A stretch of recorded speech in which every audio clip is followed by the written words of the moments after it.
السلام علیکم ورحمۃ اللہ وبرکاتہ۔ الحمد للہ رب العالمین والعاقبۃ للمتقین والصلاة والسلام علی رسولہ الامین وعلی آلہ وصحبہ اجمعین ومن تبعہ بإحسان الی یوم الدین، اما بعد فاعوذ باللہ من الشیطان الرجیم۔ ونادى أصحاب الجنة أصحاب النار أن قد وجدنا ما وعدنا ربنا حقا فهل وجدتم ما وعد ربكم حقا قالوا نعم فأذن مؤذن بينهم اللعنة الله على الظالمين۔ محترم حضرات، ابھی آپ کے سامنے سورہ اعراف کی ایک آیت کریمہ میں نے تلاوت کی۔ اس آیت کریمہ میں اللہ تبارک و تعالی فرماتے ہیں کہ کل قیامت کے دن جب جنت اور جہنم کے فیصلے ہو جائیں گے، جنتی جنت میں چلے جائیں گے اور اہل جہنم میں داخل کر دیے جائیں گے، تو اس موقع پر جنتی جہنمیوں کو دیکھ کر یہ پوچھیں گے، اللہ تبارک و تعالی نے ہم سے جو وعدہ کیا تھا دنیا میں، اس وعدے کو ہم نے برحق پایا، سچا پایا۔ اے جہنمیوں، کیا تم نے اپنے رب کے وعدے کو برحق پایا؟ قرآن مجید کو ہم پڑھتے ہیں تو قرآن مجید میں اللہ تعالیٰ نے اہل ایمان کے حق میں بہت سارے وعدے کیے، اور جیسے جیسے قرآن مجید ہم پڑھتے جاتے تو ان وعدوں پہ ہمارا ایمان اور بڑھتا جاتا ہے، اور مختلف مقامات پر اللہ تعالیٰ نے اپنے ایمان والے بندوں کو خوشخبریاں سنائی، گویا کہ یہ قرآن مجید اللہ تبارک و تعالیٰ کی جانب سے اہل ایمان کے لیے خوشخبری سنانے والی کتاب ہے۔ بہت سے مقام پہ اللہ نے وعدے کیے۔ یہ دنیا دوستو ان وعدوں کا ہم اپنے آپ کو مستحق بنا لیں، اسی کی یہ جگہ ہے کہ کل قیامت کے دن یہ موقع نہ مجھے ملے گا نہ آپ کو ملے گا۔ وعدے جو کیے جاتے ہیں قرآن میں وہ میرے اور آپ کے لیے ہیں۔ اب دنیا کو ہم ایسی بنائیں اپنی زندگی کو کہ ہم اور آپ ان وعدوں کا اپنے آپ کو مستحق قرار پالیں، تاکہ جب کل قیامت کے دن حشر کے میدان میں ہمارا فیصلہ ہوگا، اللہ تعالیٰ ان وعدوں کو ہمارے حق میں پورا فرمائے، اور اللہ تعالیٰ ان وعدوں کو ہم سب کا جو ہے مستحق اللہ تعالیٰ قرار دے۔ قرآن مجید میں اللہ کا یہ وعدہ ہے ہم سب کے لیے کہ اعدت للمتقین، ہماری زندگی کی محنت، تگدو، کوشش، لگن، سب کچھ کس کے لیے؟ کہ ہم اور آپ کل قیامت کے دن جنت میں داخل ہو جائیں۔ اللہ نے یہ وعدہ کیا کہ یہ ضرور جنت ملے گی، اور یہ جنت تیار کی گئی ہے اہل تقوی کے لیے، اور یہ اللہ ہی کا وعدہ ہے۔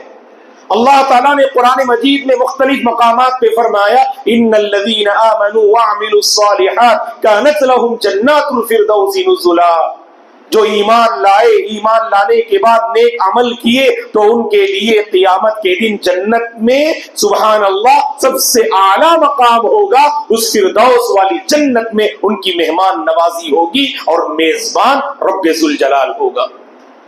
تو کہیں اللہ نے یہ وعدہ کیا ان الذین آمنوا وعملوا الصالحات یہدیہم ربہم، اہل ایمان کو اللہ تعالیٰ صحیح راستے کی رہنمائی کرتے ہیں اور ان کو ہدایت پہ ہمیشہ باقی رکھتے ہیں، یہ اللہ کا وعدہ ہے۔ کہیں اللہ نے یہ وعدہ کیا ان الذین آمنوا وعملوا الصالحات لہم جنات النعیم، ان اہل ایمان کو اللہ تبارک و تعالی نعمتوں والی جنت عطا فرمائیں گے۔ کہیں اللہ تبارک و تعالیٰ نے یہ وعدہ کیا وَلَا تَهِنُوا وَلَا تَحْزَنُوا وَأَنْتُمُ الْأَعْلَوْنَ إِن كُنتُم مُؤْمِنِينَ. آپ کو پست ہمت ہونے کی ضرورت نہیں، غم کھانے کی ضرورت نہیں، پریشان ہونے کی ضرورت نہیں. ایمان کی رسی کو مضبوطی سے تھام لو، تم ہی سر بلند رہو گے، تم ہی ہمیشہ غالب رہو گے.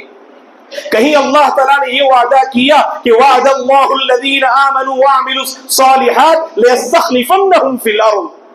اگر اس روئے زمین میں اللہ کے بندے ایمان کو اپنانے کے بعد اگر نیک اعمال کو اگر مضبوطی سے تھام لینا، اللہ اس زمین میں انہیں خلیفہ بنائے گا، حکومت عطا کرے گا، بادشاہت عطا کرے گا، کرسی عطا کرے گا، عزت و سربلندی اللہ تعالیٰ عطا فرمائے گا. کہیں اللہ تعالیٰ نے یہ وعدہ کیا کہ اِنَّا لَنَنصُرُ رُسُلَنَا وَالَّذِينَ آمَنُوا فِي الْحَيَاةِ الدُّنْيَا وَيَوْمَ يَقُومُ الْأَشْهَادُ. جو ایمان لاتے ہیں ایمان والوں کی مدد پروردگار فرمائیں گے. اس دنیا میں بھی اہل ایمان کی مدد ہوگی، اور جب پورے لوگ میدان محشر میں جمع ہوں گے جہاں ہر کوئی اللہ کی مدد کا مستحق ہوگا، اس موقع پر بھی اللہ تعالیٰ اہل ایمان کی مدد فرمائیں گے. تو کہنے کا مقصود یہ ہے دوستو، ایسی قرآن مجید میں سینکڑوں آیات کریمات ہیں. قرآن مجید لیجئے گا اور ان وعدوں پہ غور کیجئے گا. یہ وعدے کن کے لیے؟ ہم اہل ایمان اور ہم اللہ کے بندوں کے لیے اس نے وعدہ کیا ہے. اب میرے اور آپ کی یہ ذمہ داری ہے کہ زندگی کچھ ایسی بنائیں کہ ہم ان وعدوں کا اپنے آپ کو مستحق بنا لیں. ایک واقعہ ہے، ہم آپ کے حوالے کرتے ہیں. اس واقعے سے اندازہ لگا سکتے ہیں جب تک یہ جان اور روح ہمارے جسم سے جڑی رہے ہم ان وعدوں کو اپنے آپ کا مستحق بنا سکتے. جب یہ روح پرواز کر جائے، جب یہ روح ہم سے پرواز کر جائے، جب یہ جان ہم سے نکل جائے، تو اس کے بعد کسی کو یہ موقع نہیں دیا جائے گا کہ ان میں سے ایک وعدے کا بھی وہ اپنے آپ کو مستحق بنا لے. جنگ بدر کا واقعہ آپ کے ذہن میں ہوگا. عشاء کے بعد والے درس میں اور دیگر مقامات پر ہم نے وقتاً فوقتاً اس کی تفسیر ہم نے آپ کو بیان کیا. چلیے اسی حوالے سے ایک واقعہ ہم آپ کے حوالے کرتے ہیں. جنگ میں اللہ تعالیٰ نے زبردست کامیابی مسلمانوں کو عطا فرمائی اور مشرکین بری طرح سے مارے گئے، ناکام ہوئے. اسلام اور کفر کے درمیان یہ پہلا مقابلہ تھا، اور اس پہلے مقابلے میں اللہ نے مسلمانوں کو کامیابی دی. 70 مشرکین مارے گئے اور 70 مشرکین قیدی بنائے گئے. ان 70 مشرکین میں اللہ کے نبی نے 20 پر 4 مشرکین جو قریش کے لیڈر تھے. آپ کو معلوم ہونا چاہیے اس جنگ میں جتنے لیڈر تھے سب کے سب آ گئے، اور میدان بدر میں تقریباً لیڈر مارے گئے. بس ابو لہب باقی رہ گیا تھا، وہ کسی وجہ سے اس جنگ میں شریک نہ ہو سکا، جو اللہ کے نبی کا چچا تھا، اور اس جنگ کے فوری بعد عدس نامی ایک بیماری اسے لاحق ہوئی اور بہت بری طرح سے مکے کی گلیوں میں اس کی موت ہوئی، جس نے اللہ کے نبی کو قدم قدم پہ بہت پریشان کیا تھا. تو 20 پر 4 مشرکین جو قریش کے لیڈر تھے، اللہ کے نبی نے صحابہ سے فرمایا کہ بدر میں ایک کنواں تھا جو بہت گہرا تھا، اندھیرا تھا، بہت کچا کنواں تھا، اس کی کوئی خاص باؤنڈری بھی نہیں تھی. جو بدر ایک جگہ کا نام ہے، تو وہاں پر جو کنواں تھا اس کنویں میں اللہ کے نبی نے ان 20 پر 4 مشرکین کو ڈھکیلنے اور اس میں جو ہے اندر ڈالنے کا حکم دے دیا. یہ صحیح بخاری کی حدیث ہے.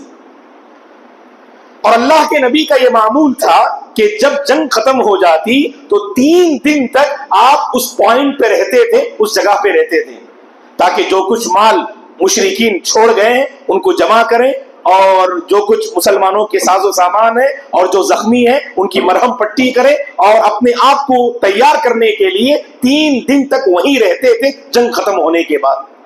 صحابہ فرماتے ہیں جنگ ختم ہوئی، 3 دن اللہ کے نبی نے پڑاؤ کیا، اور اس کے بعد آپ نے صحابہ سے فرمایا کہ سب تیاری کر لیں، نکلنا ہے. اللہ کے نبی اپنی سواری پہ سوار ہو گئے. اب یہاں غور سے سنیے گا، صحیح بخاری کی ایک حدیث ہم آپ کے حوالے کر رہے ہیں جو ہمارے ٹاپک کے لیے بہت اہم حدیث ہے. اللہ کے نبی صلی اللہ علیہ وسلم سواری پہ سوار ہوئے، صحابہ سمجھ رہے تھے کہ آپ اب مدینے کی طرف رواں دوا ہوں گے، تو آپ میدان بدر سے آگے بڑھتے گئے، جس کنویں میں 3 دن پہلے 20 پر 4 مشرکین جو ڈالے گئے، جو لیڈر تھے، وہاں پہ جا کے کھڑے ہو گئے اللہ کے نبی۔ اس کنویں کے پاس کھڑے ہو کر آپ نے کیا فرمایا جانتے؟ صحیح بخاری کی حدیث ہے، یا فلان ابن فلان، یا فلان ابن فلان، ایسرکم انکم اطعتم اللہ ورسولہ فإنا قد وجدنا ما وعدنا ربنا حقا فهل وجدتم ما وعد ربكم حقا؟ فقال عمر یا رسول اللہ ما تكلم من اجساد لا ارواح لها، فقال صلی اللہ علیہ وسلم والذی نفس محمد بیدی ما انتم باسمع لما اقول منهم۔ کیا فرمایا اللہ کے نبی صلی اللہ علیہ وسلم نے؟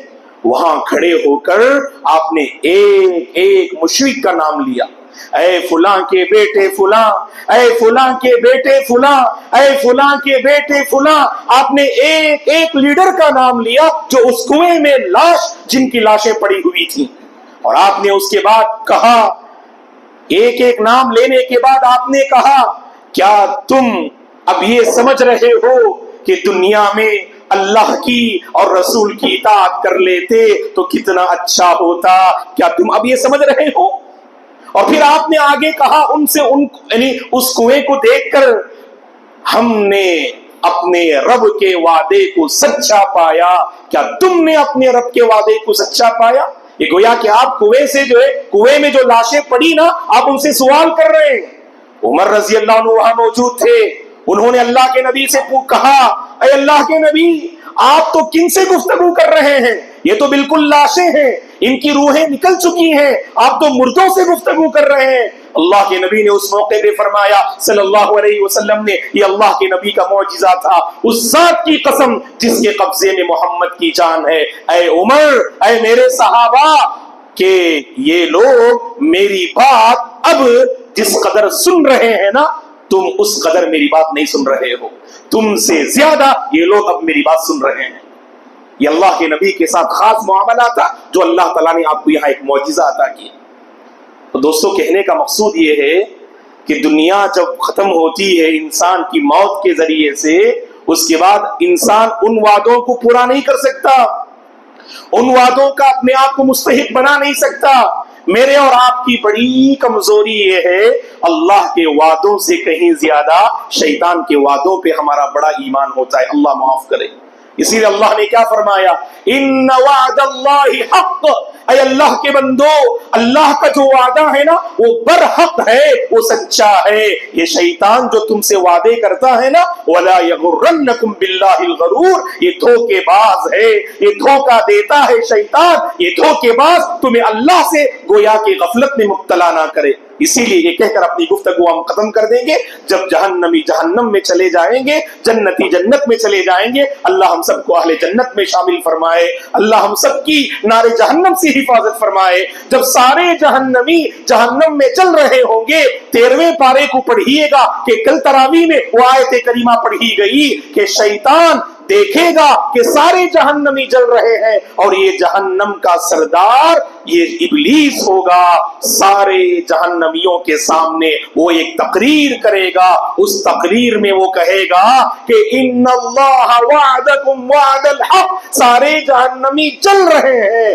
تو اس موقع پہ ان کو دیکھ کر کہے گا کہ سنو اللہ کے بندو، دنیا میں اللہ نے جو تم سے وعدہ کیا نا، اس کا وعدہ سچا تھا، وَوَعَدْتُكُمْ فَأَخْلَفْتُكُمْ، اور میں نے بھی تم سے وعدہ کیا اور میرے وعدے کے راستے پہ تم آئے، لیکن میں نے اپنے وعدے میں خلاف ورزی کی، میں نے اپنے وعدے کو پورا نہ کیا۔ اللہ کا وعدہ سچا تھا۔ جہنمیوں کو بہت غصہ آئے گا، ابلیس کے قریب ہو کر اسے کچھ کرنا چاہیں گے، تو وہاں ابلیس کہے گا، اللہ قرآن میں فرماتے ہیں کہ میں بھی مصیبت میں مبتلا، تم بھی مصیبت میں مبتلا، نہ مجھے مصیبت سے کوئی نجات دینے والا، نہ کوئی تمہیں مصیبت سے نجات دینے والا، نہ تم مجھے برا بلا کہو بلکہ اپنے آپ پہ برا بلا کہو، کیوں تم نے دنیا میں میری راہ کو اختیار کیا، میرے راستے کو اختیار کیا۔ اسی لیے دوستو، ان شیطان کے وعدوں پر ہمیں نہیں چلنا چاہیے، اللہ کے وعدوں پہ ہم چلیں گے۔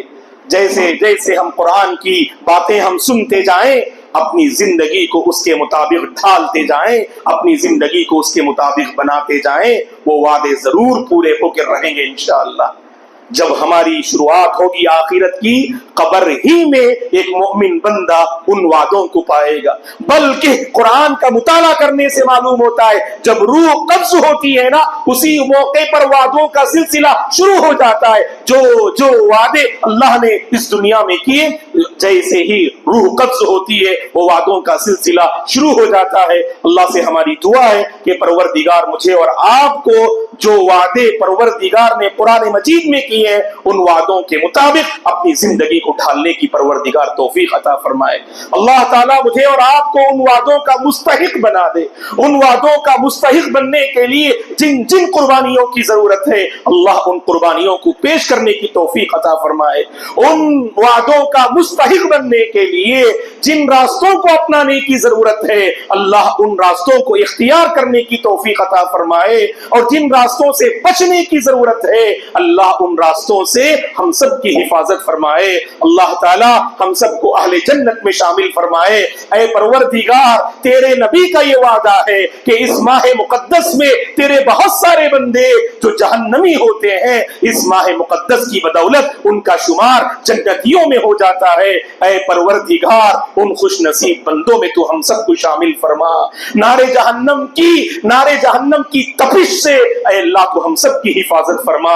اے اللہ تو ہم سب کے ساتھ خیر کا معاملہ فرما، امن کا معاملہ فرما، عافیت کا فیصلہ فرما، ایمان پر باقی رکھ اور ایمان ہی پر خاتمہ نصیب فرما۔ آمین۔ اقول قولی هذا واستغفر الله لي ولكم ولسائر المسلمين من كل ذنب فاستغفروه انه هو الغفور الرحيم۔ سبحانك اللهم وبحمدك اشهد ان لا اله الا انت استغفرك واتوب اليك۔ السلام علیکم ورحمۃ اللہ وبرکاتہ۔